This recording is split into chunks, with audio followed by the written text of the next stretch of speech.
자, 그런데 아무리 조작을 하려고 해도 흔적은 어떻게든 네. 남게 되는 것 같아요. 그렇죠. 그렇죠. 사실 그 범죄의 흔적과 관련해서 중요한 살인의 방법이랄까? 그 가운데 하나가 독살하는 방법이 있어요. 아, 독살. 원래 독살이란 건 아주 오랫동안 사람을 죽이는 데 쓰여졌던 범죄의 수단인데 그 이유는 독살을 했을 때 범인이 누군지 알기가 어려웠기 때문에 그렇거든요. 그렇죠. 김정남 독살에 신경성 독가스인 VX가 쓰인 것으로 파악됐다고 밝혔습니다. 블라디미르 푸틴 대통령의 정적으로 꼽히는 러시아 야권 운동가가 독극물 중독 증세로 입원했지만 중태입니다.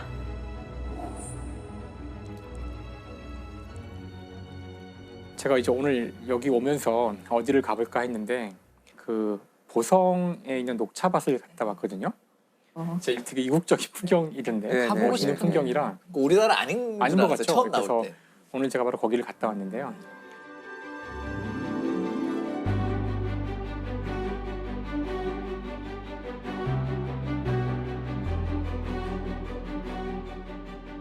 아, 여기 너무 멋있어요. 우리나라 같지 않네요. 근데 모양이 좀 특이하다. 위에서만 보다가 이 나무가 되게 꼬불꼬불해요. 안에가. 근데 이게 참 신기하네요. 이걸 따다가 이거 어떻게 먹지 이걸?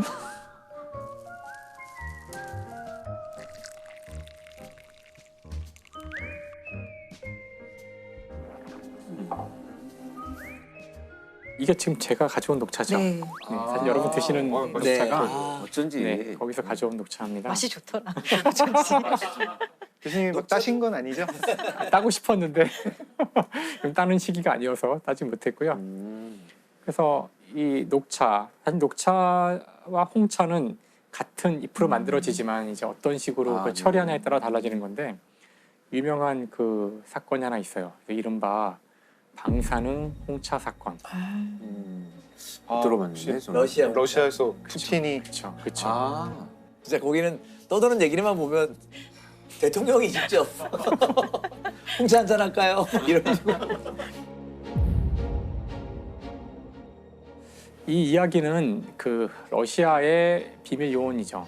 알렉산드르 리트비넨코라는 사람이 있는데 이 사람이 러시아를 벗어나서 영국에 망명을 하게 돼요. 더군다나 이 사람이 영국에 가서 그냥 가만히 있었던 것도 아니고 막 그 현재 러시아 정부를 막 비판하고 아마 러시아 입장에서는 눈에 가시 같은 존재였을 수 있어요. 근데 이 사람이 어느 날 러시아에 있을 때 동료였던 두 사람을 만나게 되는데 두 사람을 만나고 와서는 갑자기 막 몸에 이상이 생겨서 몸이 막 뒤틀리고 이러다가 곧 죽게 돼요. 머리칼이 다 빠지고 혈색을 잃어버린 남성, 전직 러시아 스파이 리트비넨코의 사망 직전 모습인데요. 자신을 이렇게 만든 건 푸틴이라며 처참하게 죽어가는 모습을 스스로 공개해 전 세계가 충격에 빠졌습니다. 푸틴 정권을 공개적으로 비판해 러시아 정부의 눈에 가시였던 리트비넨코. 지난 2006년 11월 런던의 한 식당에서 전직 동료들을 만나 녹차를 몇 모금 마신 뒤 며칠 지나지 않아 구토와 극심한 복통을 호소했습니다. 그러니까 사람들이 이 사람이 이건 중요한 사람이기 때문에 왜 죽었을까? 그래서 이 사람을 부검하고 조사를 해봤더니 놀랍게도 이제 이 사람의 혈액에서 폴로늄이라는 방사능 물질이 검출돼요. 네. 폴로늄. 아마 들어보시지 못했을 확률이 굉장히 큰 물질인데요. 네. 폴로늄. 그 일반적으로는 존재하기가 거의 힘든 인공적으로 만들어지는 방사능 물질이에요. 이것도 화학 기호가 있나요? PO, 폴로늄. 그래서 폴로늄은 언제 이게 저희가 그 공부하다가 듣게 되냐면은 퀴리 부인 할 때 얘기가 나와요. 퀴리 부인. 네, 퀴리 부인이 먼저 폴로늄에서 폴로늄을 추출하고 방사능 물질, 그 다음에 나중에 라듐을 추출하게 되는데 폴로늄을 폴란드. 붙인 이유가 그렇죠. 자기 조국 폴란드에 이름을 붙인 거예요. 이 방사능 물질 폴로늄을 살인 도구로 썼다는 뜻은 이건 전 세계 몇 개의 나라밖에 할 수가 없는 그것도 네. 최고위 어떤 그 정보부라든가 이런 데서밖에 할 수 없는 그런 평소에 보통 사람들은 얻어낼 수 없는 물질이라는 거죠. 얻어낼 수 없어요. 우리 여러분 접근할 수도 없고 이거 볼 수도 없어요. 일반적으로는. 뭐 하니까 뭐 다른 독극물을 써도 되는데 굳이 그걸로 죽인 그럼 이유가 우리가 죽인 거 맞아라는 거 은근히 알리는 거예요. 네. 복역한 거야. 까불지 그렇죠. 말아요. 그렇죠. 결국 2016년 영국 정부는 그 러시아의 푸틴이 이 살인 사건의 배후인 것 같다라고 공식 발표하게 됩니다. 푸틴 러시아 대통령이 10년 전에 발생한 러시아 스파이 독살 사건을 직접 승인했을 것이라는 보고서가 영국에서 나왔습니다. 원자로에서 만들어지는 방사성 독극물 폴로니엄 210을 러시아 정부의 개입을 보여주는 증거로 꼽았습니다. 조사팀은 리트비넨코 살해 작전이 러시아 연방보안국과 푸틴 대통령에 의해 승인됐을 것이라고 결론 내렸습니다.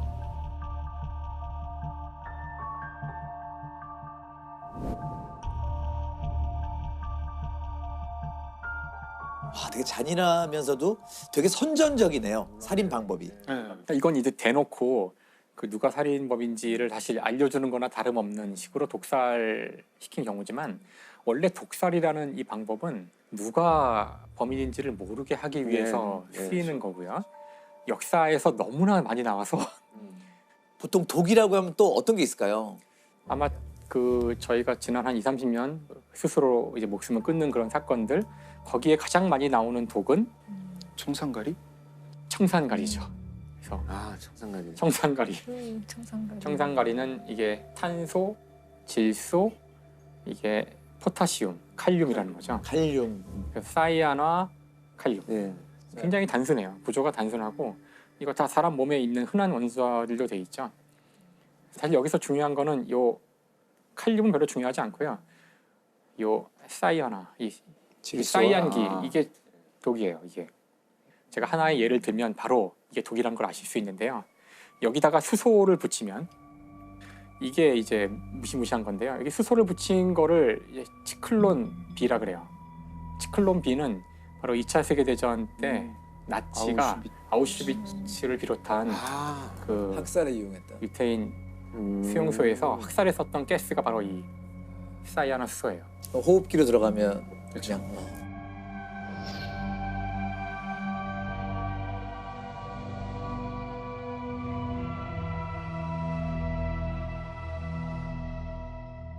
이게 얼마나 효율적인 독인지는 이미 2차 세계대전 때 검증이 된 거죠. 그래서 이게 사실 몸에 들어오면은 이게 그 어떤 역할을 하냐면은 사람의 몸의 세포에는 미토콘드리아라는 게 있어요. 네.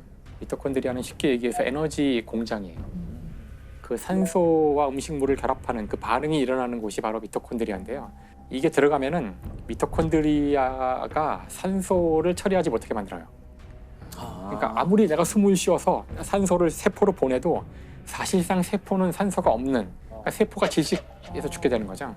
그렇게 돼요. 그래서 이게 그 사망하신 분들 보면 이제 마치 질식사의 어떤 그 흔적처럼 아무리 숨을 쉬어도 산소는 가지 않아요. 세포로 가서 아무 역할을 그래서 못해요. 죽는 거구나. 네, 그러니까 무서운 거죠. 여기서 그래서 우리가 한번 질문을 던져볼 수 있는 게 과연 독이란 무엇인가? 독 이런 질문을 해볼 수 있거든요. 사실 이런 많은 독들이 어디서 오냐면은 식물에서 많이 와요. 식물. 그렇죠. 그럼 왜 식물은 독을 만들까? 이런 생각을 해볼 수가 있어요. 자기를 보호하기 위해서. 동물은 위험에 처하면은 도망가면 되거든요. 네네. 근데 식물은 위험에 처하면 어떻게 할 수 있을까요? 도망갈 수가 도망갈 수가 없으니까 없죠. 그 자리에 있어야 사실 되니까. 모든 식물은 기본적으로 다 독을 만들어요. 모든 식물은 독초예요.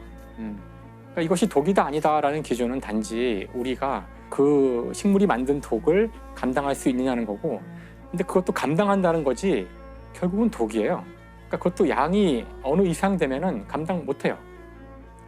저희가 한번 다뤘지만 에탄올 같은 경우는 식물이 아니라 균이 만드는 독이죠. 효모균. 그렇죠. 그러니까 이런 것들은 독이기 때문에 근본적으로 우리 몸에 들어왔을 때 뭔가 마비를 시켜요. 네. 특히 동물을 대상으로 할 때는 신경계에 마비를 줘서 네네. 뭔가 신경이 약간 작동 안 되게 만드는데 우리 같은 큰 동물은 조금 먹어도 그 정도 마비는 기분이 좋은 거야. 적당히 마비가 되거나, 그래서 우리가 그거를 이제 그 기분이 좋게 하거나 그런데 먹는 것뿐이지 기본적으로는 다 독이에요.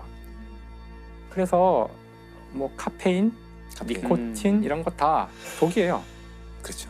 니코틴 중독. 또 중독이라는 얘기 많이 하잖아요. 니코틴 그렇죠. 중독된다. 니코틴이 중독되는 건데 네. 오늘의 비장의 이거 진짜 오늘 뭐 기술이 계속 나옵니다.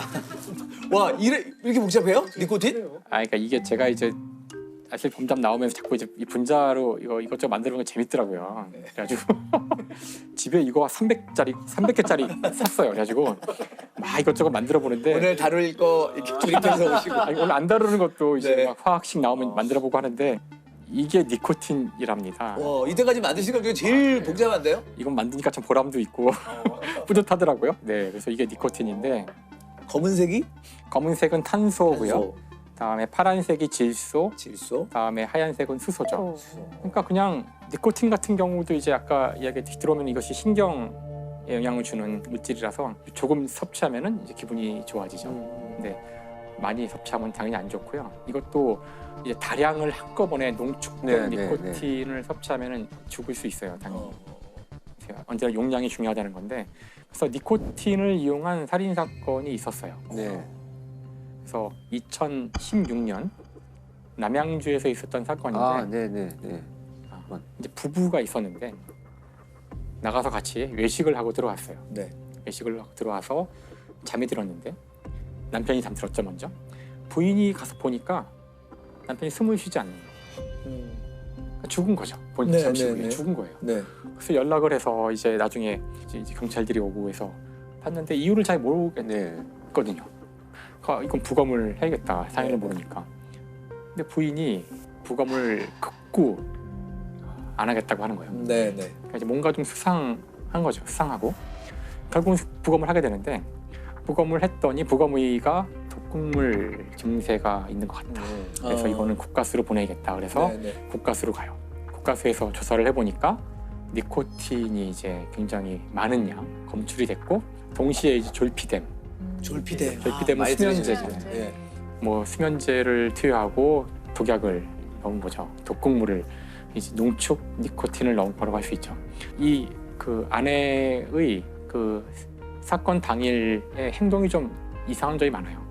그러니까 남편이 그렇게 호흡이 안 되고 그런 상황인데 그럼 당연히 119에 전화를 해야 되는데 첫 번째로 전화한 곳이 상조 회사였다고. 상조에 대한 과정을 물어보고 있어. 상조 회사에서 아니 지금 여기 전화하실 게 아니라 빨리 119로 전화를 하시라고.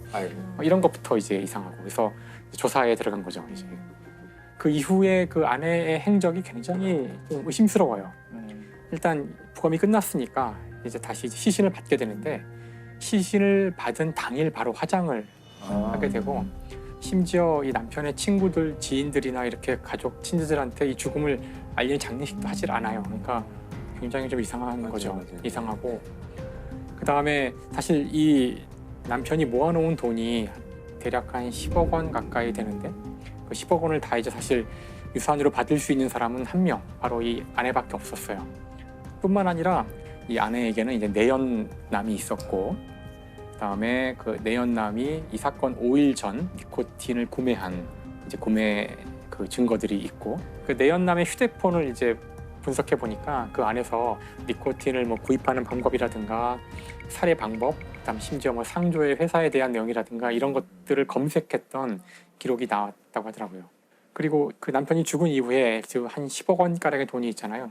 진짜 그 재산을 막 빠르게 정리를 하게 되는데 그 가운데 1억 원 정도를 그 이 내연남에게 돈을 보내줘요. 그러니까 이것도 이제 좀 이제 석연치 않고 심지어 사실 그 이 부부는 혼인 신고를 하지 않고 살고 있었어요. 이 사건이 일어나기 2달 전에 갑자기 혼인 신고를 해요. 아마 그 유산 상속과 관련된 일이 아닐까. 왜냐하면 이 남편은 다른 사람들한테는 유산을 줄 수 있는 상황이 아니었거든요. 근데 2달 전에 급하게 혼인 신고를 하는데 거기 증인이 필요하잖아요. 그 증인이 바로 이 내연남인 거예요. 뿐만 아니라 여기 이제 그 남편의 사인 같은 게 필요하잖아요. 근데 그것이 나중에 알고 봤더니 그 내연남이 이거를 이제 필적을 흉내내서 한 것으로 밝혀졌습니다. 그러니까 진짜 이건 분노를 할 수 있는 상황이죠. 엄청난 기만을 당하면서 아무리 봐도 세상을 그렇죠. 떠났네요. 근데 끝까지 그 실제 이 범행에 사용된 물증은 나오지 않았다고 하더라고요. 물증이 나오지 않았지만 이제 워낙 정황 증거들이 다 그 이 아내의 범행을 이제 입증하고 있었기 때문에 결국 법원에서는 결국 그 유죄로 판결을 했고 무기징역이 선고됐다고 하더라고요. 니코틴을 어떻게 남편에게 투여를 하게 된 걸까요? 그게 이제 보통 이제 주사기로 투입을 하는데 방금 말씀하신 사건이 재판장에서 굉장히 논란이 됐던 게 바로 그 지점이었어요. 왜냐하면 검시를 할 때 주사바늘 때 자국이 나왔어야 되는데 어디에도 발견이 되지가 않았어요. 부검을 하거나 검시관들이 그 흔적을 찾기 위해서 이런 뭐 틈새나 이런 접히는 곳 이런 것들을 전부 면밀히 검토를 하는데 너무나 그 미세한 바늘을 사용한 것으로 추정이만 됐어요. 그래서 사실은 실질적으로 정말 확고한 증거야라고 하는 것은 나오지는 않았는데 왜냐면 이제 본인이 주장한 게 그거였거든요. 그럼 투입한 곳을 얘기해라. 그렇죠. 이렇게 끝까지 주장을 했었거든요. 근데 그렇지만 정황이 너무나 많은 그 증거로 확정이 되어서 그다음 사망한 남편이 담배를 이제 피지 않았고요. 그렇죠. 일단 피지 담배를 피지 않았고요. 않고 그다음에 몸이 건강해서 뭐 건강 검진에서 계속 아무 문제가 없었고 네. 갑자기 그렇게 죽을 이유가 없는데 니코틴 같은 물질이 다량으로 나올 이유가 전혀 없기 때문에 외부에서 주입한 것일 확률이 제일 큰 것, 뭐 그런 것들이 다 고려됐다고 하더라고요. 근데 그런 농축 니코틴을 또 막 파나 그러니까 보죠. 저도 니코틴은 어디서 구하는지 몰라가지고. 그거를 정말 안타깝게도 인터넷 같은 곳에서 그냥 막 구입을 직수입을 할 그래요? 수가 있답니다. 네. 사실 이게 니코틴으로 사람을 죽인 우리나라에서는 최초의 사례라고 하는데요. 네, 네. 니코틴에 대한 그 관리가 너무 소홀했던 것이 아닌가. 이제 1%를 넘는 거는 시중에 유통이 안 되고요.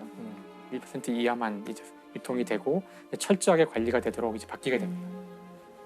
원래 독살은 그 자신의 정체를 숨기고 싶은 사람이 썼던 그 살인 수법이었죠. 그런데 이제 19세기를 거치고 20세기가 되면서 수많은 화학자들의 노력으로 이제는 정말 극미량의 물질도 다 검출이 이제 되는 그럼요. 시대가 그렇죠. 와서 지금 누군가 독살을 하겠다면 그거는 범인이 자기라는 걸 밝히는 그러니까 범행의 수단을 밝히는 것이 되는 거예요. 그래서 제가 여러 번 얘기했지만 지금은 이런 식으로 범죄를 저지르면 반드시 잡힌다. 네. 반드시 잡힌다. 이제는 더 이상 독살은 살인에 쓸 수 있는 도구가 아니다. 말씀을 드리고 싶어요. 그러니까 이게 독극물로 남을 죽이는 것보다는 오히려 약간 오남용을 하는 경우가 요즘 더 문제인 것 같아요. 그래서 그 약을 왜 정기적으로 먹는 약들이 있잖아요. 근데 먹었는지 안 먹었는지 모를 때는 먹지 말라고 그러잖아요. 그렇죠. 저는 이렇게 맥주 마시다 몇 캔 마셨더라 하고 그냥 그런 건 괜찮아.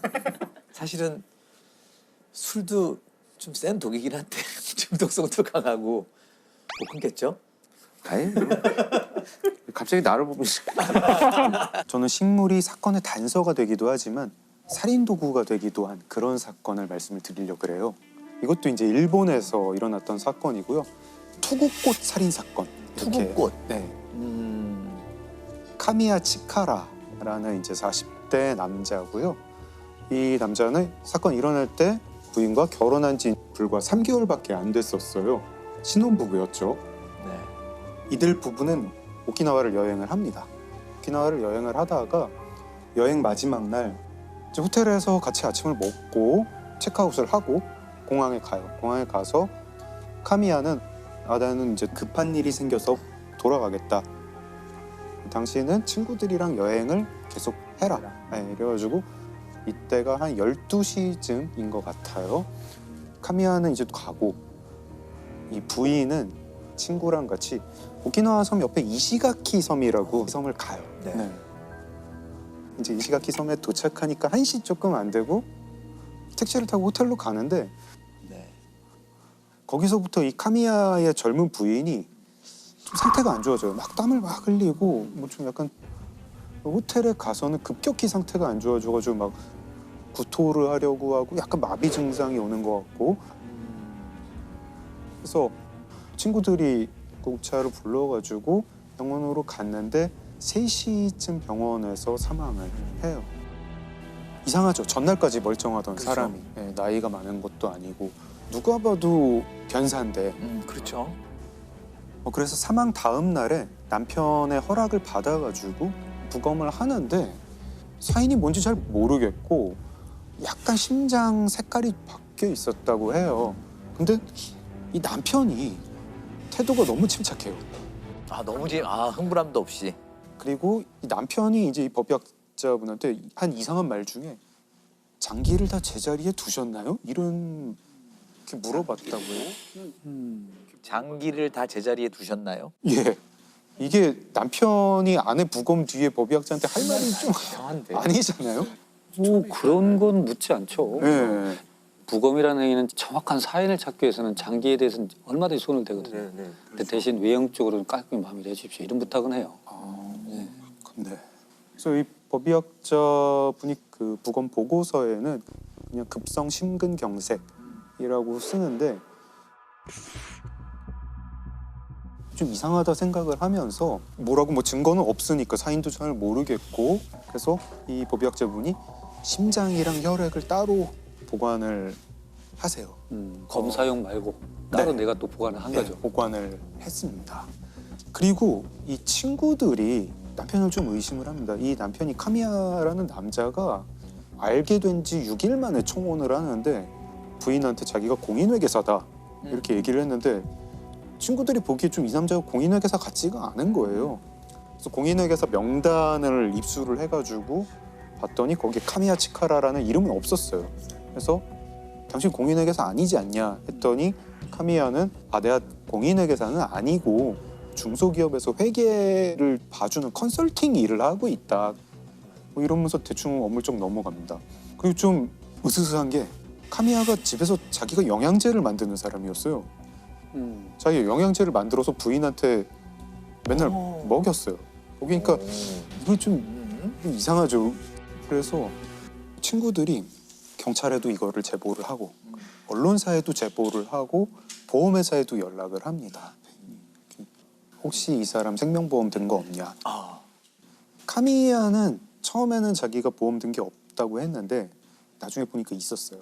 있었고 아내 이름으로. 아내 이름으로. 액수가 너무 컸어요.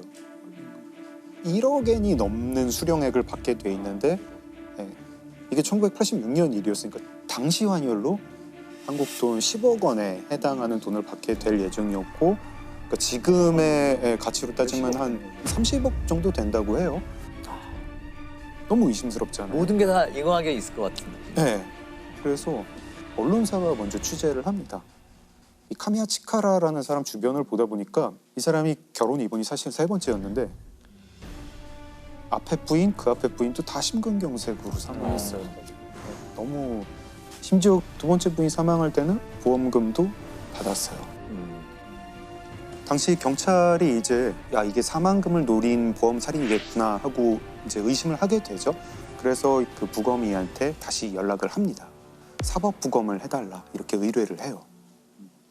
그래서 법의학자분이 카미야의 부인이 사망했던 증상이랑 비슷한 어떤 독성 물질을 계속 찾습니다. 찾다가 딱 맞아 떨어지는 거를 하나를 발견을 하는데 투구꽃이라는 그 식물에 독에 중독이 되면 이렇게 사망한다. 투구꽃은 뿌리에 독이 많고 그 독은 이제 우리 이제 현대 용어로는 아코니틴이라고 하는 독입니다. 네. 1g만 복용을 해도 사람이 사망을 하는 맹독입니다. 네. 증상은 일단 먹으면 입에서 침을 많이 흘리게 되고 전신마비도 되고 구토도 오고 부정맥이 오는 그런 신경독이에요. 그렇죠. 근데 당시 1986년에는 사람 피에서 아코니틴을 추출할 수 있는 방법이 없었어요. 네, 기술도 없었고 그래서 이 법의학자 교수님이 어떻게 하셨냐면 당시에 다른 대학에 이 미세 검출기가 있는 대학이 있었는데 그 대학에 아코니틴을 추출할 수 있는 방법을 개발해 주세요. 부탁을 합니다. 그래서 개발을 하세요. 피를 그리로 보내요. 보냈더니 거기서 아코니틴이 나왔어요. 나왔고 근데 남편 너무 당당해요. 그죠? 네, 왜 당당하냐? 아코니틴은 섭취한 지 30분 만에 사람이 사망해요. 이미 떠났으니까. 네. 남편은 12시에 아내랑 헤어졌고 아내는 그 다음부터 뭘 먹은 게 없는데 그래요? 어떻게 3시에 사망할 수 있느냐. 심지어 남편이 이거를 자기가 그래서 억울하다 이러면서 나중에 방송에 나와서도 막 난 당당하다 이런 얘기를 합니다. はっきり申し上げておきますけども、私は全く何もやっておりません。やってないのにやったように報道されて大変迷惑を被ってますから。 경찰이 보기에 이 카미야 아무리 봐도 범인인데 어떻게 해야 될지 모르겠어가지고 일단 카미야를 조사를 했더니 이 사람이 투구꽃을 화분을 69개를 구입했다. 어느 차원에서 있겠죠. 그런 걸 알게 됩니다. 그리고 이 남편이 아파트 월세방을 하나 따로 두고 있었어요. 그 월세방에서 바닥에서 아코니틴 성분이 나옵니다. 그리고 이 남편이 무슨 약국에서 캡슐을 산 것도 알게 돼요. 그 영양제라고 만들었던 그 캡슐이겠죠. 그래서 여기서 투구꽃에서 아코니틴을 뽑아가지고 이 독 캡슐을 만들었겠구나. 여기까지는 되는데 도대체 근데 먹었는데 이렇게 한참 있다가 진행되는 그런 캡슐은 어떻게 만들까? 근데 제보가 와요. 어느 어민이 제보가 오는데 내가 그 카미야라는 그 남자한테 보거를 엄청 팔았어요. 보거도 맹독이 있는 동물이잖아요. 신경독이죠. 네, 신경독. 그래서 법의학자분이 계속 연구를 하시는데 굉장히 희한한 사실을 알게 됩니다. 보거독이랑 아코니틴이 몸에 들어오면 둘이 서로 방해를 해요. 기량작용. 네, 기량작용을 합니다.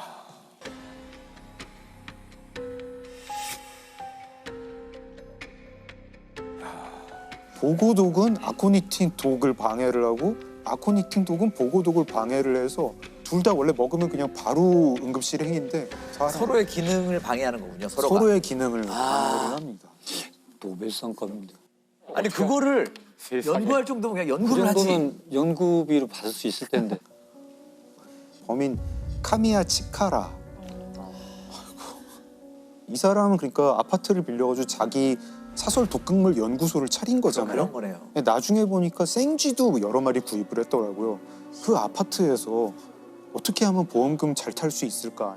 어떻게 하면 사람 잘 죽일 수 있을까? 이거를 가지고 치밀하네요. 치밀하죠. 세상에. 이거는 연쇄살인의 계획이네요. 그러니까 첫 번째, 두 그 번째 사건만 맞춰가지고. 가지고 네. 이렇게 연구할 일은 그렇죠. 없어요. 네. 근데 사실 전 부인 같은 경우에는 뭐 지금 입증할 수는 없어서 기소는 못 합니다. 그래서 세 번째 부인만 가지고 기소를 해서 무기징역을 받았고요. 감옥에서 암에 걸려가지고 2012년에 사망을 했습니다. 이 사건을 해결하는 게 결국 이 법의학자 분이 혈액을 보관해서 해결하게 된 거죠. 아마 그 부검의사는 심장이 문제가 된 심근경색은 주로 동맥경화가 있어야 되거든요. 어떤 형태는 혈류의 공급이 안 돼야 돼요. 근데 젊은 여성들은 에스트로겐이나 호르몬이 있기 때문에 심근경색이 올 일이 없어요. 동맥경화가 막아져요. 그러다 사건이 풀리게 돼요. 그러니까 젊은 여성의 심근경색이 이해가 안 되니까 그렇죠. 보관을 딱 해놓은 거예요. 이거 관상 부분도 이상하다. 깨끗하고. 심근경색이 출해된 이유는 모르겠고, 그러니까 뭔가에 우리가 증명하지 못한 요인이 있을 걸로 보이니까 심근하고 혈액을 보관했을 거예요. 그러다 사건이 풀리게 되죠. 진정한 법의학자의 정말 그 열정이네요. 그렇죠. 그러니까 항상 의심하는 자세. 네. 장 작가님 오늘 뭘 가져오셨어요? 뭐 갖고 왔어요. 뭐 갖고 왔냐면은 딸기랑 딸기. 제가 딴 딸기예요. 진짜요? 이거 그냥 드셔도 됩니다. 이거 농약 하나도 안 친 거라 가지고. 야 농약 안 치면 이게 안 될 텐데. 야 정말 빛이 깨끗하다. 집에서 따오신 거예요? 이게 저기 전주에 스마트팜이 있는데 네, 있습니다. 그 스마트팜에서 제가 따왔습니다. 스마트팜이라는 거 요즘 이제 많이 얘기하고 있죠. 지능형 농장으로 요즘 번역을 하는데 각종 IT 기술을 이제 거기 녹여가지고 이제 막 층층이 이렇게 작물을 키우시더라고요.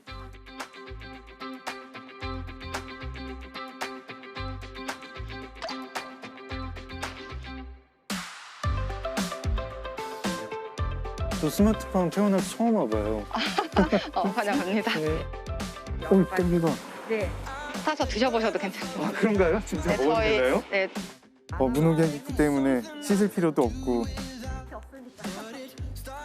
맛있다. 벌레가 있으면 어떻게 하나요? 그럼 살충제를 안 쓰시나요? 천연에서 얻는 농약은 사용하고 있어요. 천연에서 쓸 수 있는 이제 독초. 인간에게는 그게 큰 독은 안 되지만 벌레들한테는 내 독으로 작용되는 거. 네. 너무 잘하세요. 그래요? 진짜 너무 재밌어요. 어떤 농산물도 농약을 사용한 것든 사용 안 한 것든 소비자분들이 드실 땐 괜찮아요. 근데 그 농약을 치는 농업인들은 어떨까? 보안경까지 끼고 마스크에 모자 쓰고 장갑에 장화까지 신고 약을 친다는 건 어려운 일이에요. 매뉴얼이 좀 비현실적이네요. 네. 사실 뭐 농약을 쓴다고 해서 우리가 생각하는 것만큼 문제가 되지는 않는다고 해요. 뭐 잔류 농약이라는 게 제일 중요한 건데 얼마나 나중에 농약이 남느냐, 다 씻어서 먹으면 안전하고 소비자들한테 뭐 크게 뭐 문제가 되는 건 아닌데 농약을 쓰는 과정에서 오히려 그걸 쓰는 농민들이 해를 입거나 그렇죠. 항상 농민들이 농약 때문에 잘못해서 돌아가시고 네. 그런 얘기들을 한참 많이 들었던 것 같아요. 이게 뭐 기사 같은 거 검색해 보면은 정말 막 1950년대 기사, 1960년대 기사에도 그 농약 때문에 돌아가신 분 또는 이제 농약으로 남을 이제 살해한 사건 굉장히 많이 나옵니다. 1980년대 후반까지 농약으로 인한 사망자가 한 해 1,200명이 넘더라고요.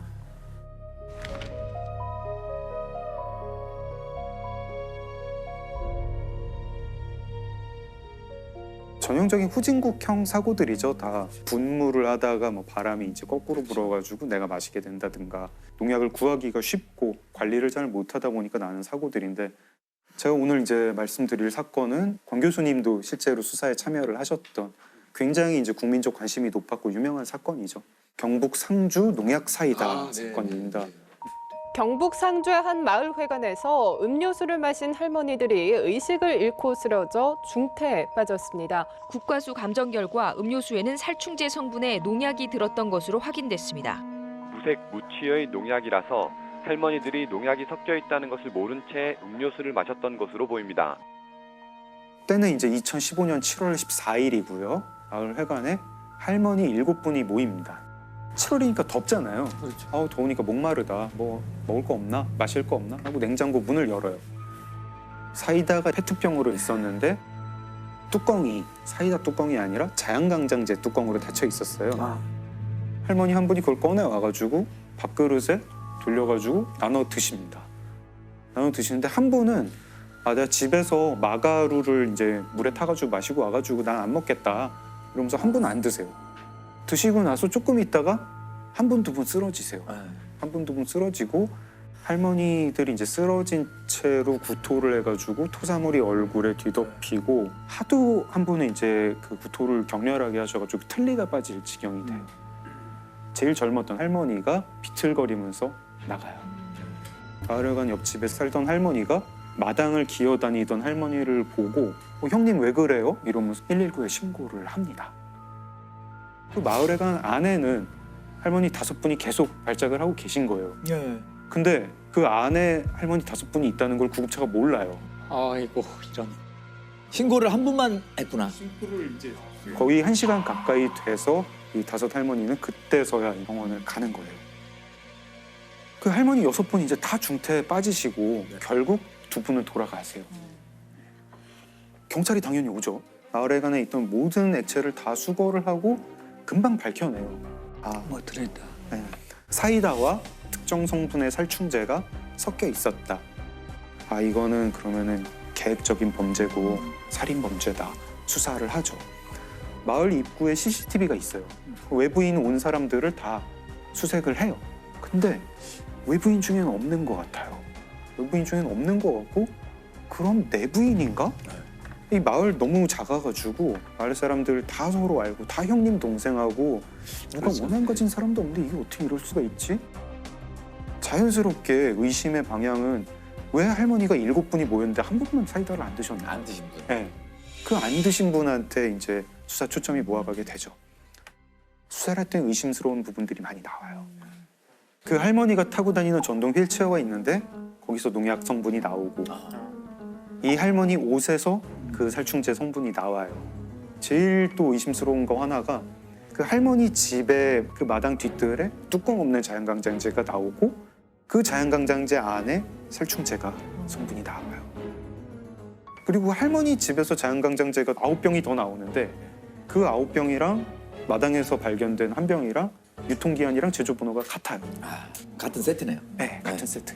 10개짜리 한 상자를 사서 하나를 마시거나 비우고 거기에 살충제를 넣어서 마을회관에 가서 사이다를 탄 거 아닐까? 이제 경찰이 이 할머니를 용의자로 특정을 하고 체포를 합니다. 저는 경찰청에서 제가 근무할 때여서 투입이 됐어요. 이분이 마을회관으로 가는 동선이 늘 있어요. 늘 있는데 공교롭게도 그랬는지 아니면 자기가 범행을 하려고 하는 긴장도 때문에 그런지 그날 다른 곳으로 가요.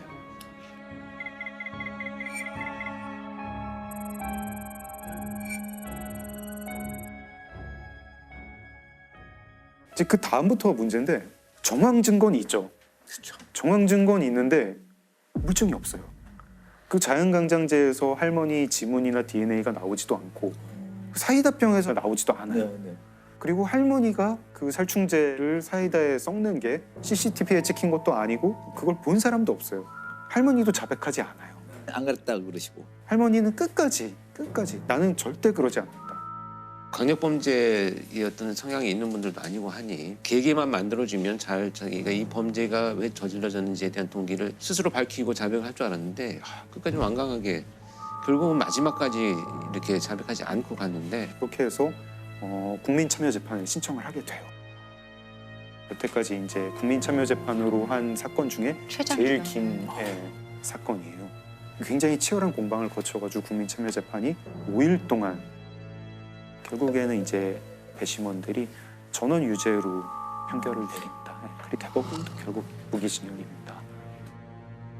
정황 증거 쪽으로 간 거네요. 네, 정황 증거가 너무 유력한 게 많다 보니까 이 정도면 유죄로 봐야 된다.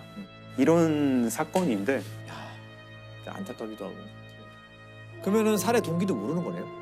검찰 측이 평소에 그 마을에 가면서 다른 할머니들랑 화투를 많이 쳤는데 화투를 치다가 사이가 좀 안 좋아졌다. 왜 속임수를 쓰느냐 이러면서 서로 싸우는 일이 많았다. 이게 범행 동기다. 듣고 보면은 그 화투가 이제 정당 10원짜리 할머니들 다 소비였다고 하는데 그것 때문에 6사람을 독살을 한다? 살해 동기도 지금 그 검찰 측에서 주장하는 그걸로만 화투 지금 때문에 싸움이다. 동기가 사실 끝까지 우리 마음을 좀 불편하게 하고 너무 사소하거나 이해할 수 없는 이유라 이거죠. 근데 농업 전문지에 농민분들이 이제 칼럼 쓰는 거를 보면은요 이런 게 되게 되풀이해서 나와요. 이렇게 답답한 줄 몰랐다. 스트레스는 참을 만한데 어디 갈 데가 없다. 사람 눈을 피해서 어디 갈 곳이 없다. 특히 이제 여성 농민 같은 경우에 거기 지역 전체가 이제 가부장적인 분위기고 남편이 또 이제 굉장히 가부장적인 사람인 경우에 자기 이 쌓인 한을 어디다 풀 데가 없는 거예요. 네. 실제로 이 상주 농약 사이다 사건 판결문에 이렇게 적혀 있습니다. 피고인은 1950년경 남편과 결혼 후 극심한 가정폭력에 시달려 순탄치 않은 40년의 결혼 생활을 해왔다. 피고인은 오랜 기간 누적되어 온 강압적 환경에 대한 스트레스 및 폭력에 의한 억압, 자존감 저하로 인하여 급기야 사소한 감정 문제에도 심한 분노를 느끼는 지경에 이르렀다.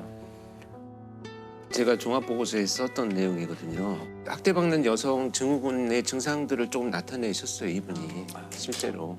그 문제로 인해서 이분이 자기가 뭔가 침해받는 것에 대해서 너무 예민한 반응을 해오셨어요. 그러니까 분노나 이런 건 조절이 잘 안 되고 내 텃밭에 누군가 옆집에서 팔을 한 2단만 여기 심어놓게요 해도 뽑아서 막 던져버릴 정도로 이제 감정이 극단적으로 왔다 갔다 하는 약간 문제가 있어서 이게 누적되어 와서 나를 무시하고 속여 나를 계속 뭐 이런 것이 이제 촉발되었다고 보는 거죠. 씁쓸하게 또 저희 마음을 좀 무겁게 만드는 사건이었습니다. 근데 지금도 농약 때문에 돌아가시는 분은 여전히 있습니다. 똑같은 살충제가 등장하는 2010년대 사건들을 몇 개를 짧게 말씀을 드릴게요. 다 같은 제품입니다. 다 같은 살충제예요. 2012년 경로당에 모인 어르신 6분이 비빔밥을 먹고 쓰러집니다. 분석을 해보니까 밥에 살충제가 있었어요. 밥에.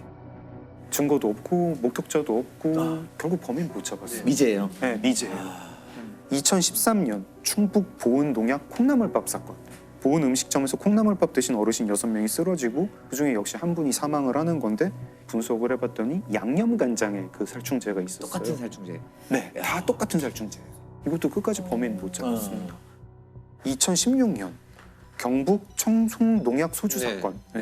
여기서도 냉장고에 있던 소주를 꺼내서 드신 60대 어르신 2분이 쓰러지고 한 분이 돌아가세요. 사건이 엄청 많네요, 진짜. 뭐가 이런 게 반복이 되면은 그 밑에 뭔가 구조적 원인이 있는 거죠. 패턴이 있다는 거는 밑에 구조가 있다는 거고 제일 공통점은 일단 그 특정 살충제가 계속 등장을 하는 거죠. 왜 자꾸 이 특정 살충제가 등장을 할까? 구하기 쉬워가지고 그렇습니다. 네. 이 농약병이 집에 있는 정도가 아니래요. 길거리에 있대요. 그냥 걸어다 가다 보면 이 농약병이 있는 거예요. 빈병들이 그대로 있죠. 네. 전 너무 놀랐어요. 방치돼 있어요. 독약인데. 그렇죠. 독약이잖아요. 엄청난 독약이죠. 종류가 이게 제초제하고 살충제가 있거든요. 제초제. 네. 근데 제초제는 식물을 죽이는 거고 살충제는 이제 원래 벌레를 죽이는 거죠. 그래서 신경을 마비시키는 거고요. 신경이 전달될 때 시냅스라는 신결 접촉 부위가 있는데 거기 아세틸콜린이라는 물질이 나오거든요. 그 물질을 이게 교란시키는 거예요. 그래서 곤충한테 뿌리면 이 신경 전달이 마비가 되니까 못 움직이는데 근육만 못 움직이는 게 아니라 이 심장이고 뭐고 호흡이고 뭐고 모든 움직이는 부분이 다 마비가 되는 거죠. 그래서 똑같은 원리로 인간도 동물이니까 작동이 되는 거죠. 그러니까 이게 엄청난 독약이네요. 엄청난 독약이기 때문에 엄청나게 효과가 좋은 농약이죠. 3-4번 쳐야 될 거를 얘는 한 번만 쳐도 효과가 좋은 거예요. 그러니까 쓰시는구나. 네.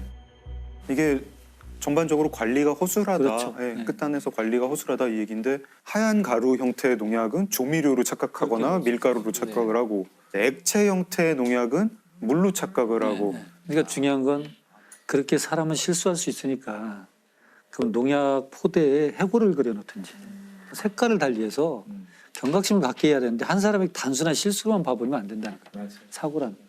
그렇죠. 그래서 이게 법으로 이거를 판매 중지하고 사용하지 말아라고 결정이 났는데 문제는 시골 어르신들이 남은 거를 그냥 놔두고 계시고 이게 또 살충력이 되게 좋대요. 정부에서 지금도 이 살충제를 열심히 수거를 하고 있습니다. 지자체에서 이 살충제 뚜껑 안 딴 거 가지고 오면은 값 2배로 드려요. 그리고 뚜껑 딴 것도 5,000원 드려요. 하고 있어요. 제가 아까 처음에 말씀드렸던 1950년대 농약 살인 범죄 당시에는 이제 파이라는 농약을 썼어요. 파이는 없앴을 때도 사망자가 드라마틱하게 줄었는데 이게 정답이란 얘기는 아니지만 농약으로 농사를 짓는 한 농약을 구할 길은 정말 쉽다. 이 문제가 굉장히 심각하고 우리가 어쨌든 지금 머리를 모아가지고 아이디어를 정말 내야 된다. 그런 말씀을 드리고 싶어요. 친딸 독극물 살인 사건이라는 사실 아주 좀 엽기적인 사건이 있었어요. 2003년 10월 12일 A 씨가 자신의 2딸과 조카 셋을 데리고 수영장에 갑니다. 수영장에. 근데 수영장에서 9살짜리 둘째 딸이 거기서 사망하게 돼요. 그 물에서 사망하게 되는데 수영장에서 뭔가 이게 의심이 된다, 좀 석연치 않다. 왜냐하면은 보통의 익사 사고 같은 경우는 이제 사람을 꺼내서 긴급 조치를 하게 되는데 그때 막 코하고 입으로 물이 나와야 된대요. 정상적인 상황이라면 그냥 조용히 그냥 죽은 거예요. 그러니까 그런 것들이 다 석연치 않았던 거예요. 부검을 하자고 얘기를 하게 됩니다. 이제 이 아이를 부검하기로 이제 부검을 해봤더니 독살됐다는 결과가 나온 거죠. 그래서 이제 조사해 보니까 그 A 씨가 익사 사고가 일어나기 전에 둘째 딸에게 음료수를 줬다는 거예요. 음료수를 너 혼자 먹으라고 줬다는데 실제 그 아이가 그 음료수를 이제 마시고 와서 다른 아이들한테 엄마가 나한테만 이거 줬어 하면서 이제 이야기를 한 목격자가 있고 하지만 이제 지금 이제 보셨지만 여기 그 결정적 증거는 없잖아요. 그래서 이제 2년 가까이 계속 그 수사가 진행되었다고 하더라고요. 이 증거를 찾기 위해서. 사건을 이제 조사해 보니까 경찰에서 바로 그 둘째 딸이 죽기 바로 전날 보험을 들었다는 거예요. 아이에게 상해보험을 들었고 보험을 들 당시에 A 씨가 돈이 없어서 보험 설계사가 그 계약금을 대신 내주면서 그러니까 굉장히 무리스럽게 보험을 들었다는 거예요. 그리고 특히나 그 이 수영장은 사망 사고가 있었을 경우에 1억 원을 보상한다는 그걸 이제 내걸었다고 하는데 좀 특별한 상황이죠. 알고 이제 아마 했을 것 같고요. 더더군다나 이제 수상한 것은 A 씨가 이제 진술서를 쓰게 되는데 좀 이게 이상하다는 거예요. 진술서를 보면은 이건 믿기 어려운 그런 것들이 많이 있기 때문에 아마 프로파일링 했겠죠. 했더니 좀 이게 이상하다는 거예요. 그 엄마 같은 경우에는 경찰에 잡혀와서 이제 진술서를 쓰게 되는데요. 아주 여러 가지 문제점들이 많이 발견이 됩니다. 그 시간에 무슨 일이 있었는가를 쓰라고 했더니 그 진술서를 보면 누구한테 전화를 걸어가지고 우리의 누구누구가 사고를 당해 위급하다, 도와달라라는 전화를 했다라고 써놨는데 이 위급하다라는 말을 처음에는 위독하다라고 썼어요. 그걸 지우고 위급하다로 바꿨었어요. 근데 이런 흔적들도 당시에 이 진실을 분석하던 프로파일러들이 포착을 해내서 제공이 됐고 뇌파 가운데 P300이라는 뇌파 측정 방법이 있어요. P300이란 거는 그 사물을 보고서 이 사물을 내가 전에 본 적이 있다면 0.3초 후에 바로 어딘가 팍 튀는 그 뇌파가 있대요. 그걸 가지고 봤더니 뭐 범행에 사용된 것으로 보이는 요구르트병 같은 걸 이제 봤을 네. 때 뭐 반응을 한다던가 뭔가 의심스럽다. 네. 그 다음에 서로 이제 그 신문을 하고 하는 동안 미세 표정 분석 아마 다 전문 영역이실 텐데 이야기한 여러 가지 증거들이 다 이 사람의 진술을 믿지 못하게 하는 결국 이제 지금까지 얘기했던 여러 가지 그 정황 증거라든가 다른 간접 증거들을 모아서 A 씨한테는 그 유죄가 선고됐고 무기징역이 이제 구형됐다고 합니다. 친딸을 살해한 혐의로 2년 만에 구속된 37살 김모 씨. 딸 이름으로 보험에 가입한 지 단 하루 만에 딸에게 독극물을 먹여 살해한 혐의를 받고 있습니다. 김 씨의 거짓말을 뒤집을 수 있었던 것은 뇌파 검사. 경찰은 김 씨에게 범행 당시 사용됐을 것으로 보이는 과자와 음료수를 보여줬더니 김 씨의 뇌파가 급격히 변하며 양성 반응을 보였습니다. 경찰은 살인 혐의로 구속영장을 신청했고 법원도 처음으로 뇌파 검사의 증거력을 인정해 구속영장을 발부했습니다. 그런데 이제 이걸로 이 사건이 끝나는 것이 아니라 조사 과정에서 이 내연남과 이제 통화한 여러 가지 기록들도 다 수사 대상이 되니까 그 내연남과 통화하는 중에 내연남이 이런 말을 해요. 너 또 약 먹였어? 뭐 이런 이걸 변명을 할 수가 있겠지만 뭔가 이제 석연치 않은 거예요. 그렇죠. 그래서 이제 그 다른 범죄가 더 있을지도 모른다는 네. 이제 의심이 들어서 좀 이제 끔찍하다면 끔찍할 어떤 그 정황들이 나오기 시작하는 거예요. 그리고 이 A 씨의 남편이 2년 전에 죽었는데 이제 거기에도 이제 의혹이 있다고 알려져 있어요. 이 남편과 이 A 씨가 다른 집에 가서 김치를 담궈주는데 도와주러 갔대요. 김치도 먹고 보통 굴도 같이 먹잖아요. 네. 김치 담글 때. 그리고 집에 왔는데 A 씨가 이제 커피를 줬는데 그 커피를 마시고서는 갑자기 쓰러졌어요. 호흡 곤란과 뭐 가슴 통증, 막 몸이 뒤틀리고 그래가지고 이제 병원에 가서 결국 이제 사망했는데 그때 이제 이 A 씨는 의사에게 그 김치하고 생굴에 대한 이야기만 하고 커피 얘기는 하지 않았던 거죠, 의사한테는.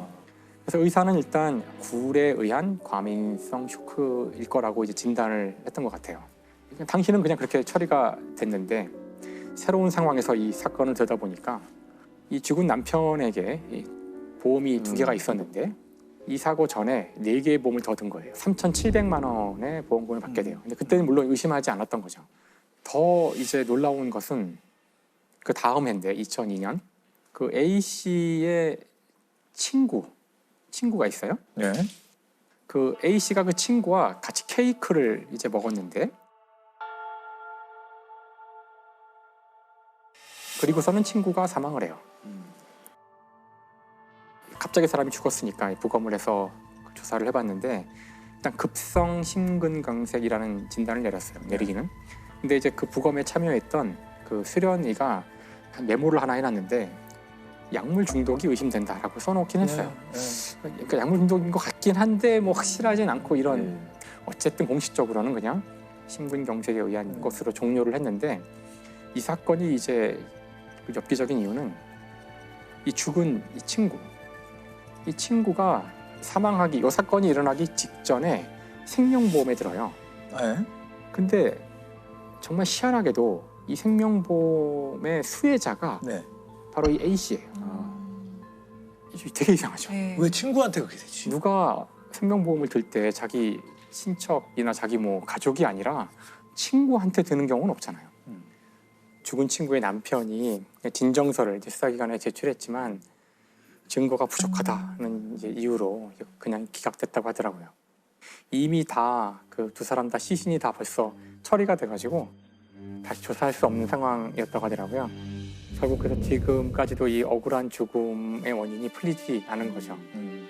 어떤 경우에는 보험금을 탈 뭐 사망 사건이나 이런 게 생겼을 경우 더 주도 면밀하게 조사하는 경우도 많이 봤고. 사실 그래서 네. 제대로 보험금을 받아야 될 사람조차 그렇죠. 아주 고단한 그런 이 법정에 와서 오랫동안 싸워야 되는 일이 벌어지거나 하는 거죠. 지금 사실 사회적으로 더 문제가 될 수 있는 것은 이걸 부풀려서 청구를 하는 거죠. 막 뭐 일주를 막 한 4주, 5주 만들고 막 이런 문제들이 나이로는 혼자. 그러니까 부풀려서. 근데 그걸 못하면 바보다 뭐 이런 소리가 날 정도로 굉장히 죄책감도 별로 없고 생겨나는 거죠. 사실 이 보험 사기를 사람들은 그 quiet catastrophe, 고요한 재앙이라고 표현을 해요. 그러니까 모르는 사이에 그 우리 사회 전체의 재앙이 되는 거죠. 그 사회에서 벌어지는 그 재앙을 합리적인 가격으로 비용을 치르는 그런 거죠. 근데 이제 이걸 흐트러뜨리는 사람이 있으면 전체가 손해를 보는 거죠. 보험 사건도 그렇고 법정에서 진짜와 가짜를 구별해내는 일이 굉장히 중요한 일인 것 같아요.